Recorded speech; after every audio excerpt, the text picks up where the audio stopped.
Morning student. हमारा जो topic continue हो रहा था वो फुल वेव रेक्टिफायर हो रहा था। ठीक है, तो फुल वेव रेक्टिफायर में जो पहले टाइप का था कि central type full wave rectifier वो पूरी तरह से कंप्लीट हो गया था कल। ठीक, अब फुल वेव रेक्टिफायर में एक जो ब्रिज रेक्टिफायर वो फुल वेव रेक्टिफायर की कैटेगरी में आता है। ठीक है, तो वो आज हम यहाँ पे आपको कर रहे हैं एक्सप्लेन। देखिए सर्किट डायग्राम होगा।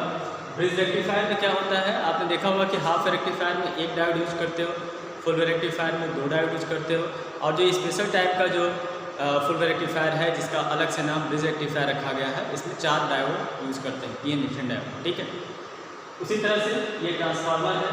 हम ये ट्रांसफार्मर के प्राइमरी कॉइल पे हम वही एसी वोल्टेज हमने क्या किया, आरोपित किया, अप्लाई किया।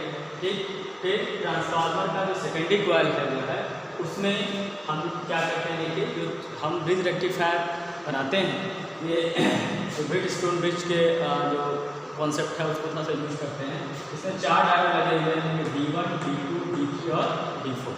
ठीक, तो पहले इसमें 2 डायोड जो है सीरीज कॉम्बिनेशन में होता है, जैसे ये सीरीज में है, ये है सीरीज में। तो देखिए P है, ये N है, ये P है, P है। तो इसमें आप इस तरह से 4 डायोड को क्या करेंगे, जोड़ देंगे। फिर उसके बाद एक डायगोनल इसका ये है EF और दूसरा जो है CA। तो ये वाला जो EF वाला है इसको आप ट्रांसफार्मर के द्वितीयक कुंडली से क्या करेंगे, जोड़ देंगे।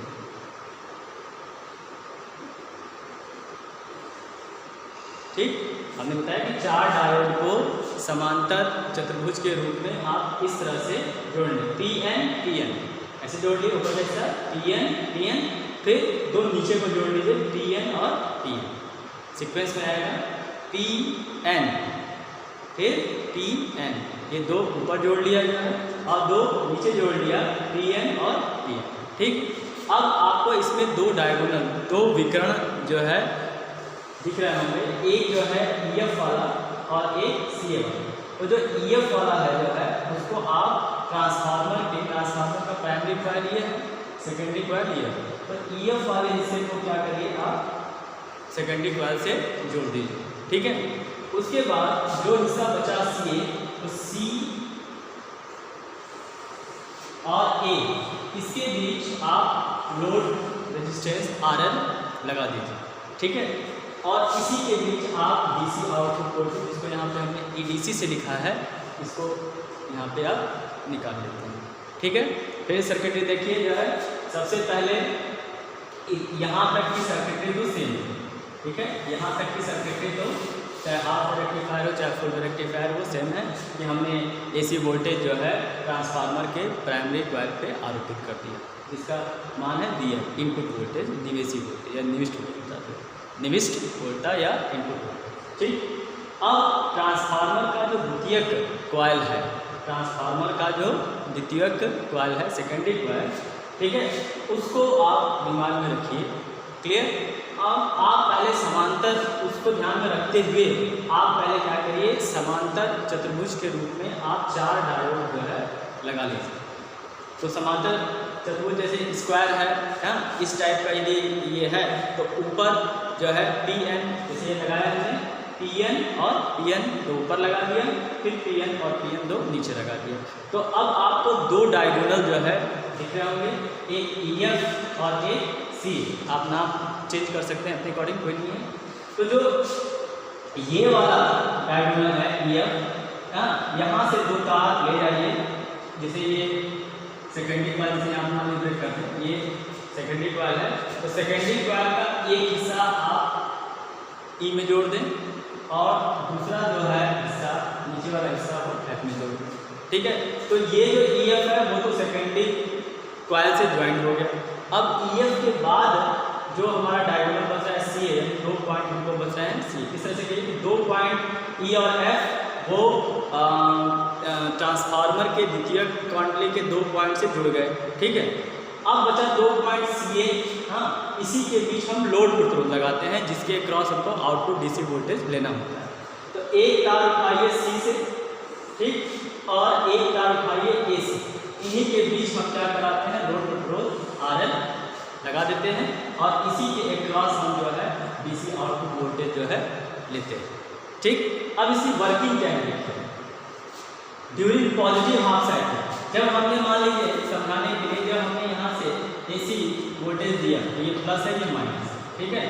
तो जब AC वोल्टेज हमने दिया तो ट्रांसफार्मर के प्राथमिक जो कॉइल है इसका प्लस पर ये माइनस है। इसी म्यूचुअल इंडक्टेंस के कारण, प्रेरक का प्रभाव के कारण द्वितीयक कुंडली का ये सिरा क्या हुआ प्लस हुआ, ये सिरा क्या हुआ माइनस हुआ, ठीक है। तो धनात्मक अर्ध धनात्मक या during positive half cycle, during positive half cycle द्वितीय कुंडली का एक सिरा पॉजिटिव है, तो ये पॉजिटिव किससे जुड़ गया है, इससे, ये किससे जुड़ा है, इससे, और ये जो सिरा है ये किससे जुड़ा है, F से, ठीक। तो during positive half cycle E and is positive and F and is negative. तो E के पॉजिटिव होने से क्या हुआ और F के नेगेटिव होने से क्या हुआ, किस पे, डायोड। तो जब E पॉजिटिव हो गया, जब E जो है प्लस हो गया जो है, अब देखिए ये जो प्लस है ये PN जंक्शन डायोड जो D1 है इसके P से जुड़ा, यानी इसका प्लस इसके P से, यानी इसका प्लस इसके प्लस से, ठीक है, हो गया। अब यदि आप इस D2 डायोड को ध्यान दें तो ये इसका यदि प्लस है तो अब इसका प्लस इसके माइनस से जुड़ा है, ठीक है। तो ये जब ये प्लस है तो D1 तो फॉरवर्ड बायस में हो गया, लेकिन जो D2 है वो रिवर्स बायस में हो गया, क्योंकि E का प्लस इसके माइनस से पहले आएगा। अब फिर इसको देखिए, फिर ये सिरा जो है आपका, क्योंकि ये प्लस है, हाँ ये हो गया आपका इस तरह से। अब यहाँ से देखिए, चूंकि ये सिरा माइनस था जो है, यानी F सिरा माइनस था, तो माइनस किससे जुड़ा, माइनस, ठीक, माइनस किससे जुड़ा, माइनस से। तो इसका मतलब ये, अच्छा अब ये माइनस किससे जुड़ा, इससे प्लस से, यानी कहने का सेंस ये है कि during positive half cycle, during positive half cycle of AC voltage या AC, हाँ during positive half cycle of AC voltage E is positive end and F is negative end, and in this case D1 diode, तो diode D1 है और diode D3 है, वो तो forward bias में है। यानी बस आपको 4 लाइन लिखना है, 2 लाइन लिखना है कि ड्यूरिंग पॉजिटिव प्रथम अर्ध चक्र में, during positive half cycle, during positive half cycle मतलब धनात्मक अर्ध चक्र, हाँ धनात्मक चक्र में, धनात्मक अर्ध चक्र में D1 और D3 डायोड अग्रभिन्नत में होता है, D1 और D3 डायोड अग्रभिन्नत में होगा। और अब D1 D3 के बाद कितने डायोड बच रहे हैं, D2 और D4, ठीक है। तो जब D1 D3 फॉरवर्ड बायस में हो गया तो D2 और D4 किस बायस में हो जाएंगे, रिवर्स बायस में, पक्ष अभिन्नत में हो जाएंगे, ठीक है। तो जो डायोड फॉरवर्ड बायस में रहेगा वही क्या करेगा, कंडक्ट करेगा, वही चालन अवस्था में होगा, उसी में से धारा प्रवाहित होगी, और जो रिवर्स बायस में है उसमें से धारा प्रवाहित नहीं होगी, ठीक है। अर्थात जो धारा का जो प्रवाह होता है या जो धारा प्रवाह होता है ये किस पाथ के अनुरूप होता है, E A B C F। अब इसमें देखिए E A B, ऐसे देखिए E A B फिर C F, क्या होता है देखिए, E से ना E A B C F, ये कुछ हमने लिखा, क्लियर। फिर ड्यूरिंग नेगेटिव हाफ साइकिल, अब मान लीजिए ये सिरा नेगेटिव हो गया, ये सिरा पॉजिटिव हो गया, तो ये नेगेटिव जाएगा, ये पॉजिटिव, ये भी नेगेटिव, ये पॉजिटिव। तो जब ये नेगेटिव हो गया तो E हमारा क्या हो गया, नेगेटिव हो गया, और F क्या हो गया, पॉजिटिव। अब देखिए जब E नेगेटिव हो गया तो ये डायोड E से ये कनेक्ट होगा, तो ये D1 किस में हो जाएगा, रिवर्स बायस, ठीक है।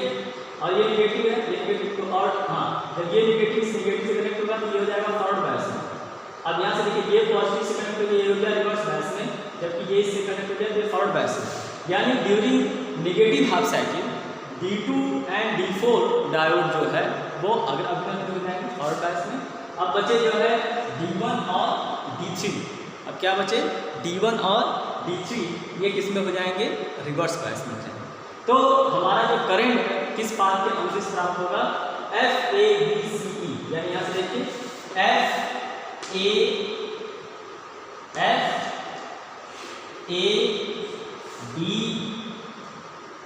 फिर CE, ये इस तरह से जो है होगा। ठीक है, अब इसको एक बार हम इस सर्किट को जो है मिटा के आपको एक सिंपल लैंग्वेज में समझाऊं कि सबसे पहले हमने क्या लगाया, इनपुट वोल्टेज लगाया। ये क्या लगाया हमने, ये इनपुट वोल्टेज हमने लगाया। इनपुट वोल्टेज कहाँ देते हैं, ट्रांसफार्मर के प्राथमिक पर। ये हमने ऐसे थोड़ी किया, ये इसको भी छोड़ दिया। हमने सिंपल सबसे पहले क्या किया कि एक ट्रांसफार्मर बनाया। ठीक है, फिर संख्या इक्वल है, मुझे करनी है 1 2 3 1 2 3 जो ये ट्रांसफार्मर हमने बनाया। ठीक है, अब ये हो गया ट्रांसफार्मर का प्राइमरी कॉइल और ये हो गया ट्रांसफार्मर का सेकेंडरी कॉइल। ठीक, ये ट्रांसफार्मर का क्या हो गया, प्राइमरी कॉइल, और ये ट्रांसफार्मर का क्या हो गया, सेकेंडरी कॉइल। ट्रांसफार्मर के प्राइमरी कॉइल को अब जैसे हम मान लीजिए हमने AC बनाया, जो VI है वो AC इनपुट वोल्टेज है, इसका सिंबल ये है, एक सिरा इसका प्लस हो गया और एक सिरा इसका क्या हो गया, माइनस। ये हमने अलग से AC इनपुट वोल्टेज बनाया, इसका एक सिरा प्लस एक सिरा माइनस। तो AC इनपुट वोल्टेज को, AC इनपुट वोल्टेज इसकी वैल्यू क्या है, VI है। इसके पॉजिटिव एंड को हमने प्राइमरी कॉइल के ऊपर वाले सिरे से ऐड कर दिया और इसके नेगेटिव एंड को हमने प्राइमरी कॉइल के निचले वाले सिरे से जो है कनेक्ट कर दिया। ठीक, तो इसका मतलब अब ये सिरा क्या हो गया, पॉजिटिव, ये सिरा क्या हो गया, नेगेटिव, क्योंकि इस सिरे को हमने प्लस से जोड़ा है और इस सिरे को माइनस से। उसके बाद ट्रांसफार्मर में जो है म्यूचुअल इंडक्टेंस प्रभाव लागू होता है। ट्रांसफार्मर के अंदर ये गुण होता है कि प्राथमिक कॉइल पे जो प्रभाव होता है वही प्रभाव जो है वो सेकेंडरी कॉइल्स में भी डेवलप होता है। तो अब ये जो सेकेंडरी कॉइल है, क्योंकि प्राइमरी कॉइल में ये प्लस हो गया, ये माइनस हो गया, तो उसके कारण से सेकेंडरी कॉइल का ये भी ऊपर वाले हिस्से में प्लस हो जाएगा और नीचे वाले हिस्से में क्या हो जाएगा, माइनस हो जाएगा। ठीक है, अब इसके बाद क्या करते हैं, इतना तक तो ठीक है। अब हमको बनाना है ब्रिज रेक्टिफायर। तो ब्रिज रेक्टिफायर में हमने कहा कि 4 डायोड को लीजिए और उसको समांतर चतुर्भुज के भुजाओं के टाइप में जोड़ दीजिए। तो 4 हमने डायोड ऐसे लिया कि पहले हमने एक समझाने के लिए पहले आप एक समांतर चतुर्भुज के टाइप ये चीज खींच लो।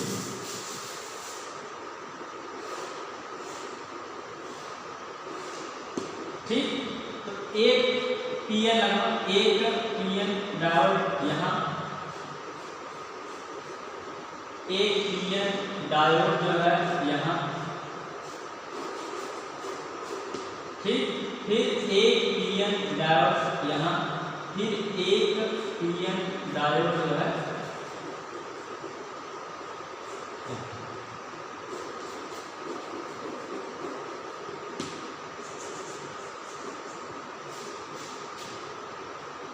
ठीक है। तो ये 1 डायोड, 2 डायोड, 3 डायोड और 4 डायोड। ठीक है, अब इसका अपने से आप कोई भी नाम रख सकते हैं। ठीक, हमने रखा था कि ये E था, ये F था, ये परहैप्स C था जो है, हाँ, और ये क्या था, A था, ऐसे हो गए। अब इसका जो EF वाला जो हिस्सा है, अब देखो इसका एक जो साउंड सुनना है, E के सिरे को सेकेंडरी कॉइल के पॉजिटिव से कनेक्ट कर दिया। जो E वाली देखिए एक विकर्ण समांतर चतुर्भुज रहता है, उसके 2 विकर्ण होते हैं ना, 2 डायगोनल्स होते हैं। तो एक डायगोनल क्या है, EF, एक डायगोनल CF। तो एक पॉइंट E हुआ, दूसरा पॉइंट F। तो E वाले सिरे को आपने सेकेंडरी कॉइल के पॉजिटिव से कनेक्ट कर दिया और F वाले सिरे को आपने जो है सेकेंडरी कॉइल के निगेटिव से कनेक्ट कर दिया। ठीक है, अब कितने पॉइंट बचे या कितने डायगोनल बचे, एक डायगोनल मतलब 2 पॉइंट C और अब C और A के बीच में C वाला एक तार ले लीजिए और एक A वाला तार ले लीजिए। इसी के बीच में आप लोड को RL लगा दीजिए। सिंपल सर्किट है। एक C वाले के टर्मिनल से तार उठाइए और ए से तार उठाइए, उसी के बीच में आप लोड प्रतिरोध लगा दीजिए और इसी के बीच लोड प्रतिरोध के बीच ही आप डीसी वोल्टेज वैल्यू नाप लेते हैं। ठीक है, वर्किंग को फिर एक बार रिपीट कर रहे हैं कि जब ये सिरा पॉजिटिव है तो ये प्लस हो जाएगा, ये माइनस म्यूचुअल इंडक्टेंस के कारण सेकेंडरी कॉइल का भी सिरा प्लस हो जाएगा और ये माइनस। तो जब ये सिरा प्लस हो गया ड्यूरिंग पॉजिटिव हाफ साइकिल, तो जब ये प्लस है तो ई भी क्या हो जाएगा प्लस।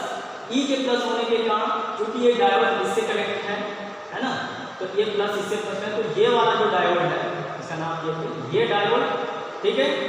अब देखिए ये प्लस से माइनस से कनेक्ट होगा, ठीक है, ये प्लस इससे प्लस से कनेक्ट हो गया, तो ये तो हो गया फॉरवर्ड बायस। अब लेकिन ये प्लस इससे माइनस से कनेक्ट है, ये हो गया रिवर्स बायस। फिर अब इस पे आ जाइए, दो डायग्राम हो, अब इस पे आ जाइए कि ये इसका नेगेटिव है तो नेगेटिव से कनेक्ट होगा, तो ये हो गया फॉरवर्ड बायस और नेगेटिव पॉजिटिव से कनेक्ट है तो ये हो गया रिवर्स बायस। यानी पॉजिटिव हाफ साइकिल में जब ये सिरा प्लस है, पॉजिटिव हाफ साइकिल में यदि हम प्लस ले रहे हैं तो ये डायोड और ये डायोड और ये डायोड, इस डायोड का नाम रख सकते थे D1 और इसका नाम रखते थे D2 और इसका नाम रखते थे D3 और इसका नाम रखते थे D4। तो डायोड D1 और D3 ये फॉरवर्ड बायस में हो गए और D2 और D4 किसमें हो गए, रिवर्स बायस में हो गए। अर्थात जब डायोड D1 और D3 फॉरवर्ड बायस में हो गए तो अपने अंदर से धारा का प्रवाह क्या करेंगे अर्थात चालन अवस्था में होंगे, धारा का प्रवाह जो है अवश्य करेंगे। और ये दोनों जो डायोड हैं D2 और D4 चूँकि ये रिवर्स बायस है तो इसमें कंडक्शन नहीं होगा, धारा का प्रवाह नहीं करेंगे, राइट। तो जो करंट हमको मिलेगा, जो डायोड कंडक्ट कर रहे हैं D1 और D3, इसमें जो करंट मिलेगा किस पाथ के अनुदिश प्राप्त होगा, वो पाथ हमारा लिखा गया है EA, ये पॉइंट पर है B था, तो EABCF, यानी फिर से बोल रहे हैं EABC और F, ये लिखा है। उसी तरह दूसरा point during negative half cycle, जब ये सिरा नेगेटिव हो गया, ये सिरा पॉजिटिव हो गया, तो ये नेगेटिव हो गया, ये पॉजिटिव हो गया, ये नेगेटिव हो गया, ये पॉजिटिव हो गया। जब ये नेगेटिव हो गया तो ई हमारा नेगेटिव और ये पॉजिटिव का तो ये हो गया पॉजिटिव। इसके नेगेटिव के कारण जो है जब ये नेगेटिव पी से कनेक्ट तो ये डायोड रिवर्स बायस में हो गया, ये नेगेटिव से कनेक्ट, ये फॉरवर्ड बायस में हो गया। अब इसमें देखिए ये पॉजिटिव में है तो ये रिवर्स बायस में हो गया, ये पॉजिटिव है तो ये पॉजिटिव। यानी इस कंडीशन में जो है आप देख रहे हो कि D2 और D4 जो डायोड हैं वो during negative half cycle D2 और D4 जो डायोड है वो फॉरवर्ड बायस में हो जाएंगे, कंडक्ट करेंगे, और D1 D2 जो है रिवर्स बायस में होने के कारण कंडक्ट नहीं करेंगे। अर्थात जो धारा होगा वो D2 और D4 के कारण जो है प्रवाहित होगा और इस समय जो धारा की दिशा होगी वो FABCE के कॉरस्पॉन्डिंग होगी, यानी F का FABC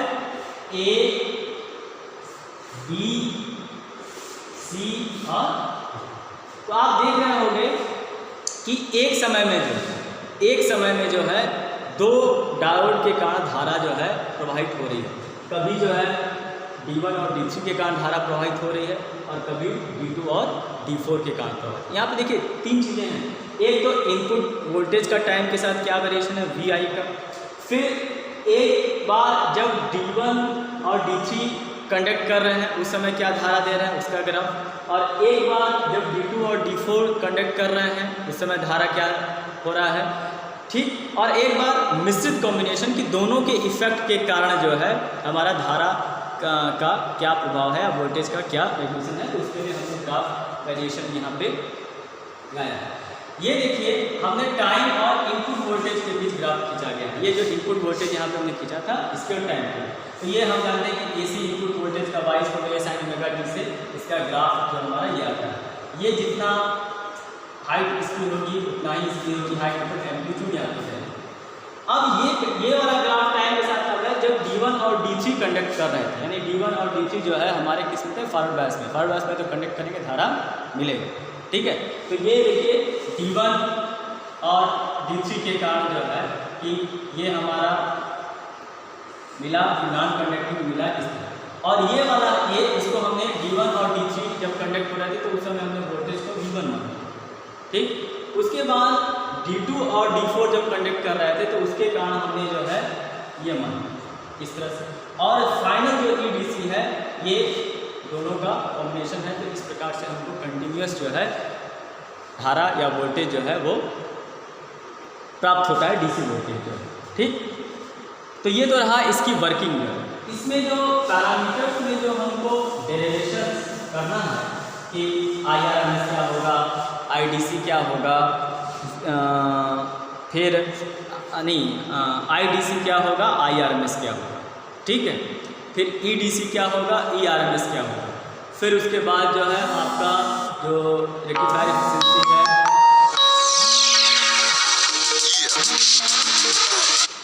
जो ये जो रेक्टिफायर एफिशिएंसी है, हाँ, उसका फार्मूला क्या होगा, रिपल फैक्टर का क्या होगा। तो वो सारा जिस तरह आप सेम प्रोसीजर आप फुल वेव रेक्टिफायर का किए एकदम डिक्टो उसी तरह है, वही डेरिवेशंस यहाँ पे इन्वॉल्व होगा। बस इन दो पॉइंट्स को आप ध्यान में रखें। यहाँ पे करंट का इक्वेशंस क्या होता है ये भी प्रॉब्लम से है। तो यहाँ पे आप ये देख रहे हो कि यहाँ पे इस समय फर्स्ट केस में जो है जब टाइम हमारा जब 0 इज लेस देन t/2, इस केस में हमारा I1 की जो वैल्यू है वो हमारा प्राप्त होता है जो है Im sin ओमेगा t, और I2 की वैल्यू 0। ठीक है, तो ये I1 = क्या होता है, Im sin ओमेगा t, और I2 की वैल्यू क्या प्राप्त होती है, 0। ये इस टाइम के अंतर्गत है कि when 0 is less than t is less than t/2। ठीक, वही Im की वैल्यू वही है Em/r+r। आप लिख सकते हैं where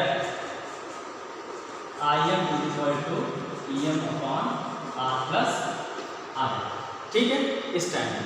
फिर दूसरे कंडीशन में जब t की वैल्यू t/2 से कैपिटल T के बीच जब रहती है तो उस कंडीशंस में जो है आपका ये I1 जो है 0 के बराबर हो जाता है, और I2 की जो वैल्यू रहती है, जो I2 की वैल्यू रहती है वो -Im sin ओमेगा t रहती है, जहाँ Im की वैल्यू वही है कि Em/r+r है। लेकिन ये एक इक्वेशन आप मान लीजिए इसको जो है इक्वेशन 1, और एक इक्वेशन मान लीजिए इसको, और इसके जो टाइमिंग होता है t/2 is less than t is less than capital is less than t/2 is less than t is less than capital T। ये हो गया आपका इक्वेशन नंबर। ठीक है, अब ये ध्यान में रखते हुए I1 I2 बिल्कुल सेम है। जिस तरह आप फुल वेव रेक्टिफायर के डिफरेंट पैरामीटर्स का डेरिवेशंस किए हैं, एकदम डिक्टो जो है इस प्रकार से आप ब्रिज रेक्टिफायर का आप डेरिवेशंस कर सकते हैं। रही बात तो ये तीनों में बेसिकली ब्रिज रेक्टिफायर किसी सेंस में फुल वे जो हमारा है हाफ या सेंटर ट्रैप से अच्छा भी है, और किसी सेंस में इसका थोड़ा सा फीडबैक अच्छा नहीं भी है। तो किस सेंस में पहले हम ये देखते हैं कि अच्छा नहीं है, तो चूँकि वहाँ पे देखिए या पहले इसकी अच्छाई जान लीजिए। सेंट्रल ट्रैप जो फुल वेव रेक्टिफायर होता है, जो हमने कल डिस्कस किया था, सेंट्रल टैप जो फुल वेव रेक्टिफायर होता है, सेंट्रल टैपिंग के लिए हमको बड़े ट्रांसफार्मर की आवश्यकता पड़ती है। सेंट्रल टैपिंग में मध्य निकासी के लिए हमको बड़े ट्रांसफार्मर की आवश्यकता पड़ती है, जो हमारे लिए एक विकट समस्या है। ठीक है, जबकि ब्रिज रेक्टिफायर में ऐसा नहीं होता है। जो दूसरा चीज़ जो है कि ब्रिज रेक्टिफायर में हमको 4 डायोड की आवश्यकता होती है, जिसमें कि 2 डायोड को जो है आप देख रहे होंगे, इधर वाला 2 डायोड या इधर वाला सीरीज कॉम्बिनेशन में श्रेणी क्रम में होते हैं जो, ठीक है, जो कि सुविधाजनक नहीं है। ठीक है, और एडवांटेज के रूप में देख लीजिए कि फुल वेव रेक्टिफायर के